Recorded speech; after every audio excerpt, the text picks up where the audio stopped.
Good morning, it's your boy Butler, man. This is stay out of prison, man. I know I might look kind of funny, but I ain't no fool. Okay, so here, I have a theory. I have a series of theories. Bars, nigga. But, bro, I was just thinking about, I have spoken to some older guys, some guys who did time in prison prior to my birth. The facility where I did the most amount of time, which is Alto State Prison, has been up long as James Brown was a juvenile. James Brown was sentenced to Alto State Prison, bro. And I don't know what's going on now, meaning that I hadn't been to a facility in over 20 years, but Alto State Prison was one of the gayest institutions I had ever been to in my life.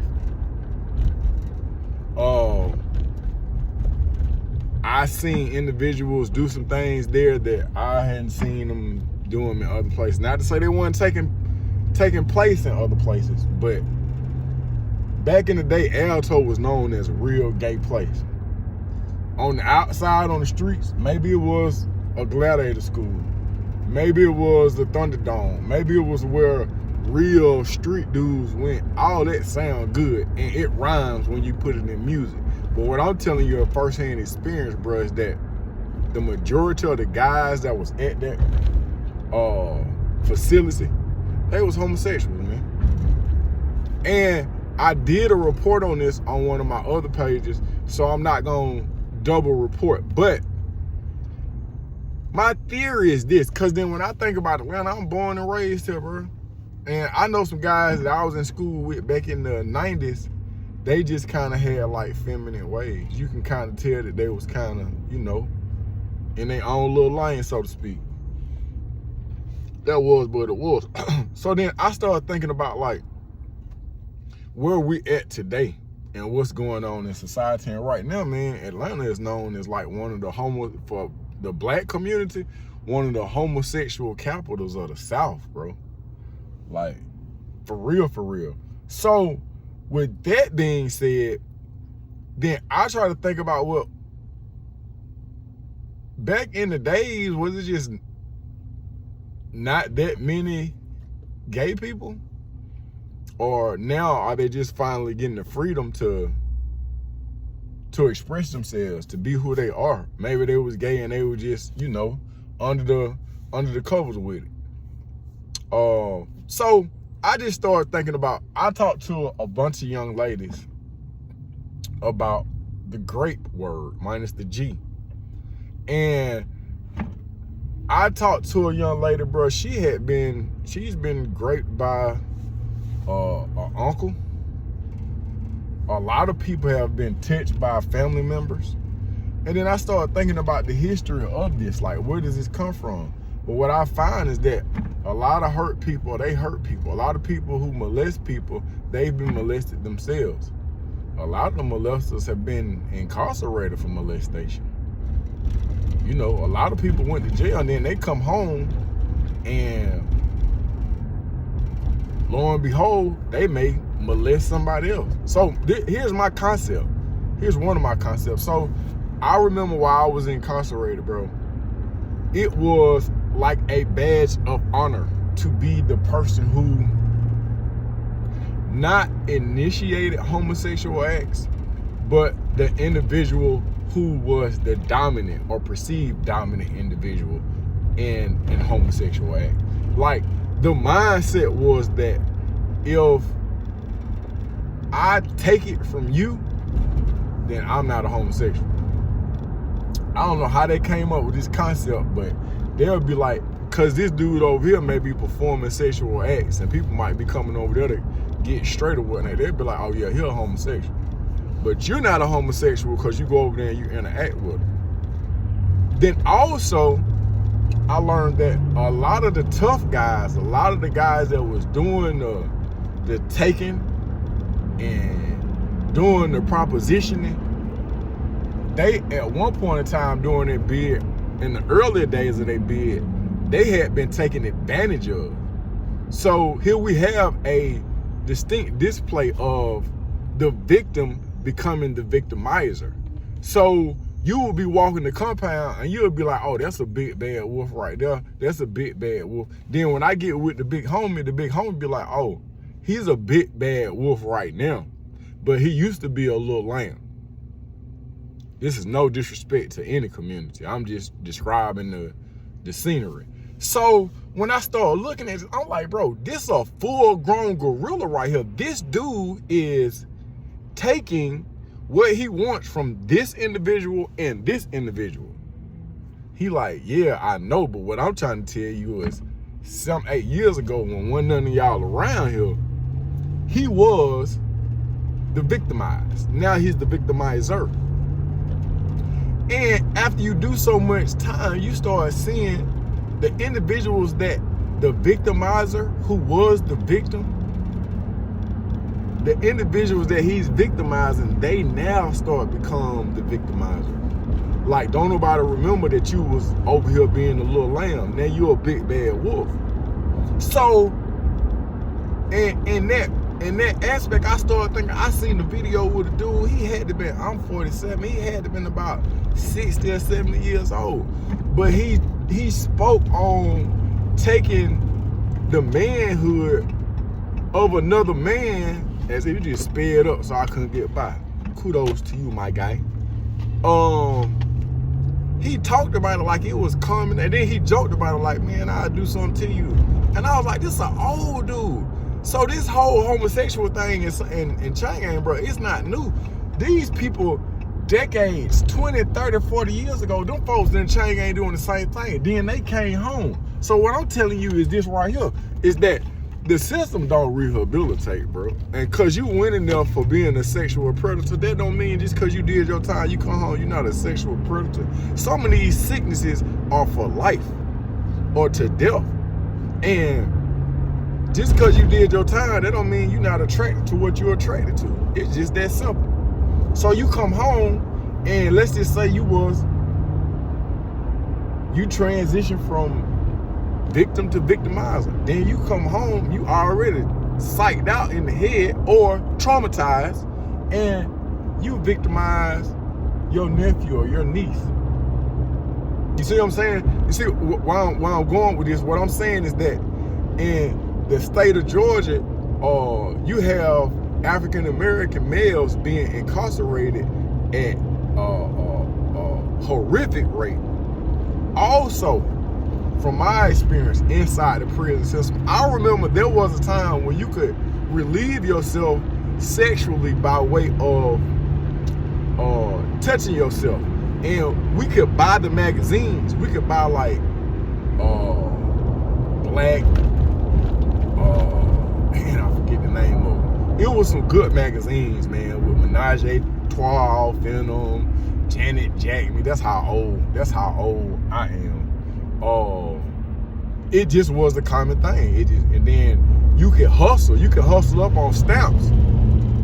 If you can hustle up on stamps, bro, the company that sold the sex magazines would take the stamps. So you'll be hustling. My hustle was this. When I was at Hayes, I used to sell cigarettes to the boot camp folks. Them folks had 90-day boot camp. And I never really had no cigarettes. Them folks be in there trapping, bro. I'm in there finessing. I'll give you something that look like some cigarettes. And I'd have been finessed two ways. My point is this, is that I was able to obtain, there was a journey, there was a mission, there was time and energy utilized trying to obtain these magazines. And then I took care of my magazines. Like, I was a good baby dad. I used to laminate my pages just in case it got messy. You hear me? It wouldn't stain the sheets. You know what I mean? And then ain't nothing worse than loaning your book to somebody else and you get it back and you like, well, what is this on page 17? Why are you there? This is horrible. So no. So what I'm saying is that at some point in time, bro, the state of Georgia banned these magazines.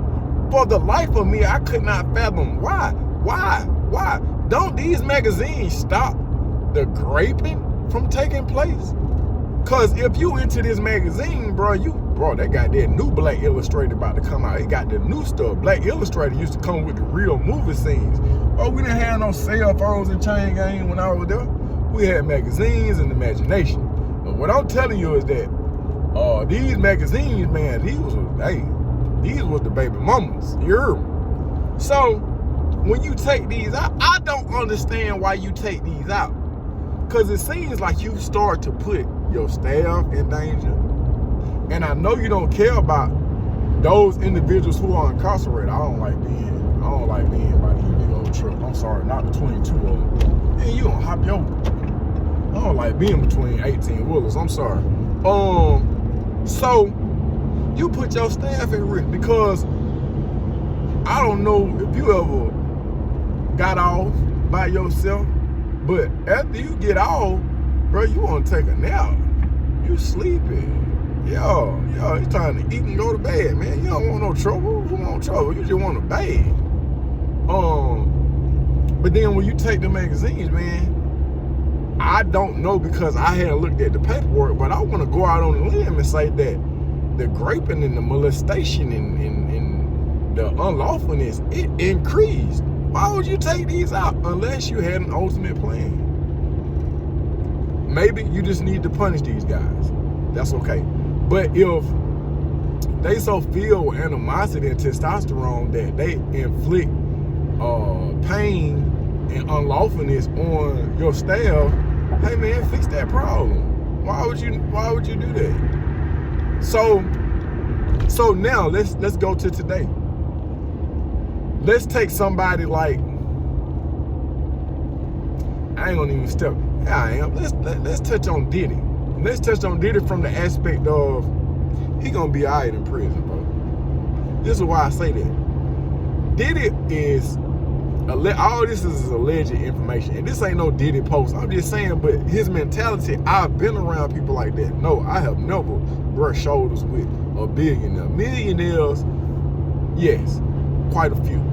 But what I'm saying is, when I see his demeanor, when I see these videos of him saying certain things like, I get what I want. Like, bro, you are a sexual deviant.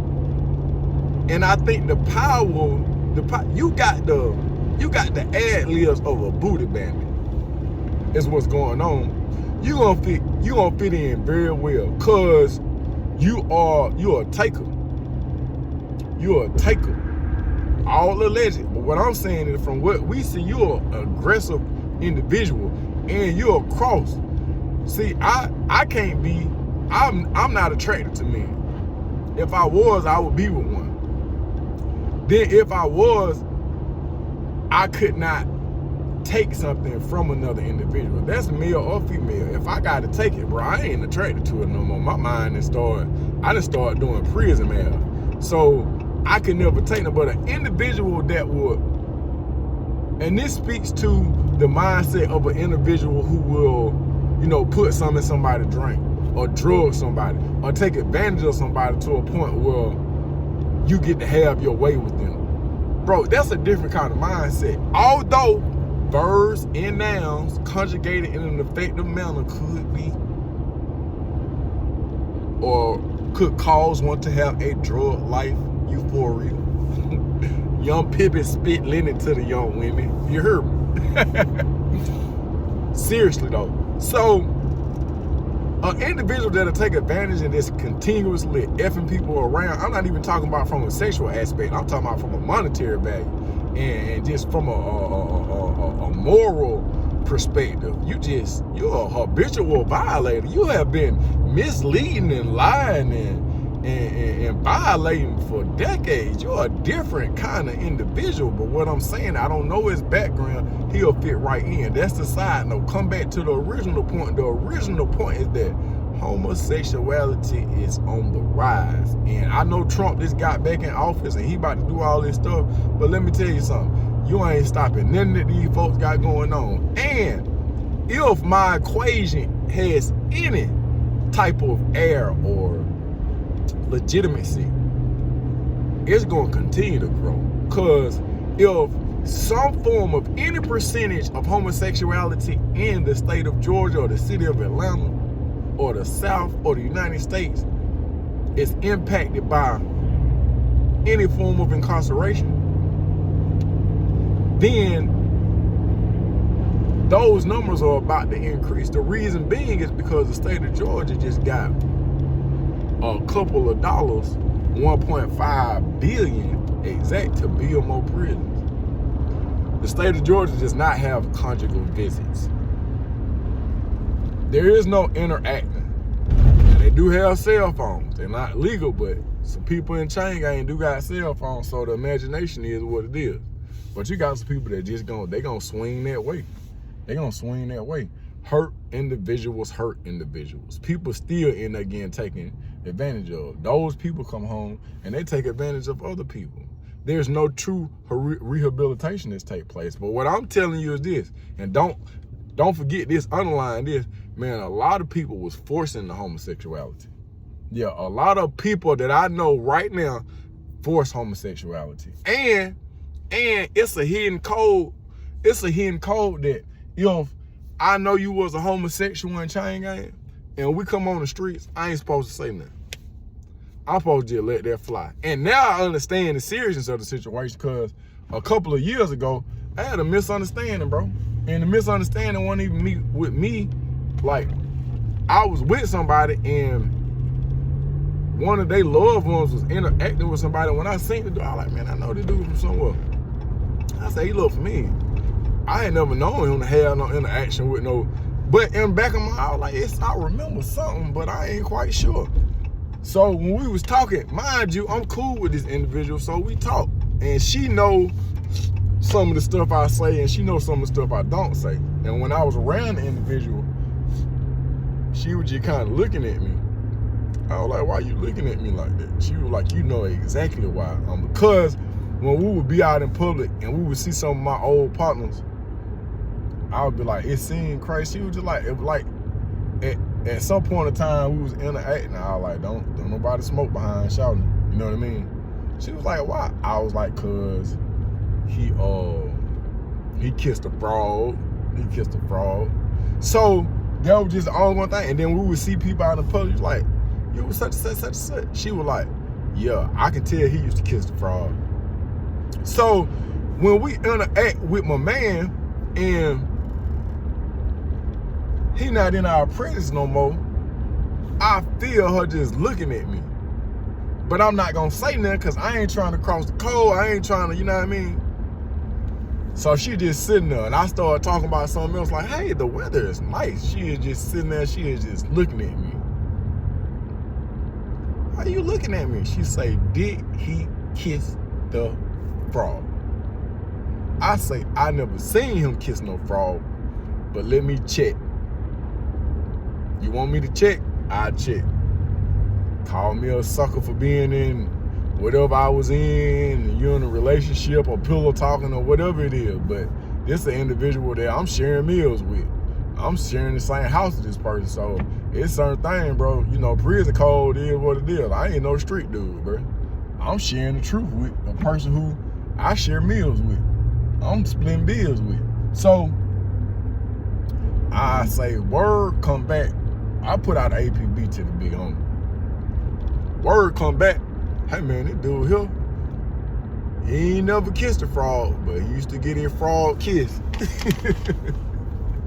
He used to get his frog kiss. So, it's 11:56, bro. I don't need to make no wrong turns. I'm trying to get to my daughter's school for this Thanksgiving. So he used to get his frog. Oh man, when I say, hey, this is sensitive information, do not be running around here talking about Butler told you this or Butler told you that, because it's not going to be good. People will off you for exposing them. And that is not my goal. I'm at a place of peace, and I don't want no trouble with him, her, or nobody else. It's not how it went down, bro. Came back to me, man. It was just, my name was all bad. So I just stopped. I don't hang around. I don't know nothing. I don't want to know nothing, because I don't want to lose my life over something that you did, over a fraud you kissed or a kiss you got on your fraud. You see what I'm saying? I don't have nothing to do with it. I stayed out the way. So I'm continuing to stay out of the way. But what I'm telling you is that it's a lot of heterosexual males that's married and got children, and they used to be kissing frogs. And they used to be getting they frog kiss. And these people is in your face. And people be going to jail and they be saying, I'm just, it's just a jail thing. Boy, stop. And I done seen people turn too. I done seen individuals go to jail and, well, I ain't with that. Then that life sentence start kicking in, or they'll violate their parole. And that thing, bro, you a booty bandit. You around here taking it, boy. You got a thing. You only like this kind of booty. Hey, man, I'm not knocking nobody for nothing that they have done. I have done some things that I'm not proud of and that I would never go back and do. Luckily, interacting with a man is not one of those things. I was strong enough to say, and I'm gonna be honest, I have looked at a male that had female characteristics. In my mind, the only thing I could think of, I was just like, and I'm just being honest, and I'm not being weird or racist, or I'm just being honest, bro. Every time I thought about interacting with a homosexual, the smell of doo-doo would vacate. Like, it was in my mind, I was like, it gotta smell like doo-doo. Like, the whole room gotta smell like doo-doo. So I just, in my mind, I was like, every homosexual act smell like doo-doo. And I could be wrong. And homosexuality may be the way that you need to go. It may be your total freedom. What I'm telling you is I don't eat black-eyed peas. So I can't look at you and say you shouldn't be doing this, you shouldn't be doing that. But when it turns into a thing where people are forced into it, I don't think anybody should be forced into any form of sexuality. I don't think you should force that on nobody. And a lot of active homosexuals today, they've been forced into it. And it's not all physical. Some of it coming by way of cartoons and strategic marketing. You heard what I said. Now, comment, like, share, subscribe. I want to hear what you got to say, man. I'm saying that homosexuality can be forced upon you. You can get tricked into being a gay dude. I don't know about the females because I ain't no female, but I'm telling you what I done seen with a male. I have seen gay guys who were straight guys get tricked into their situation. On the street, but mostly in chain gang. I might look kind of funny, y'all, but I ain't no fool.